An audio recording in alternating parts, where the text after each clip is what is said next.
বড়লোক বাড়ির বউ সীতা তার গাড়িতে করে অফিসের কিছু ফাইলপত্র দেখতে দেখতে অফিসে যাচ্ছিল। গাড়ি চালাচ্ছিল তার স্বামী মুকেশ। সে অস্থির হয়ে তার বউয়ের সাথে কথা বলার জন্য বারবার পেছনে ফিরে সীতার দিকে তাকাচ্ছিল।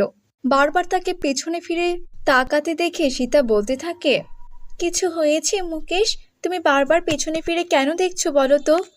হ্যাঁ সীতা, আমার তোমার সাথে একটু কথা বলার ইচ্ছে করছিল গো, কিন্তু তোমাকে ব্যস্ত দেখে আমি কিছুই বলতে পারছি না। তোমার তো কোনো সময় নেই আমার জন্য, এখন বলতে পারলে ভালো হতো হয়তো। হ্যাঁ হ্যাঁ মুকেশ, তাহলে তুমি বলো কি বলবে আমাকে।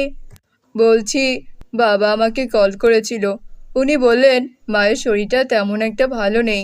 আমরা তো সেই রাস্তা দিয়েই যাচ্ছি, একটু তাদের সাথে দেখা করে গেলে ভালো হতো।